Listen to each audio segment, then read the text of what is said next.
তো বন্ধুরা, মাছের ডিমের বড়া না আর ভালো লাগে না। তাই জন্য ভাবলাম মাছের ডিমটাকে কিভাবে করা যায়। দেখো, মাছের ডিমটাকে একটু ইউনিকভাবে করছি আজকে। এবার নুন হলুদ দিয়ে মাখিয়ে রেখেছি।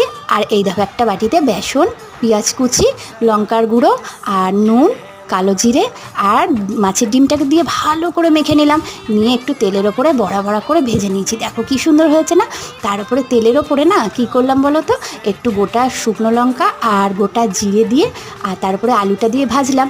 ভেজে নিয়ে তারপরে পেঁয়াজটা হালকা করে ভেজে নিয়েছি। আর একটু অল্প করে রসুনও দিয়েছি, আদা বাটা দিলাম। আর এদিকে পেঁয়াজটা দিলাম, নুন দিলাম যাতে একটু ভালো করে নরম নরম হয়। তার উপরে দিলাম ধনের গুঁড়ো আর জিরের গুঁড়ো। তারপরে হলুদ দিয়ে আর হালকা অল্প একটুখানি চিনি দিয়েছি, দিয়ে জল দিয়ে ভালো করে কষিয়ে নিয়ে দেখো বড়াগুলো দিয়ে কি সুন্দর কালার হয়েছে না। কালারটা খুব সুন্দর হয়েছিল আর টেস্টটাও ভালো হয়েছে। তারপরে ধনে পাতা কুচি দিয়ে দিলাম। তো বন্ধুরা, তোমাদের যদি ভালো লাগে একবার রেসিপিটা ট্রাই করে দেখো। তো টাটা, বাই বাই।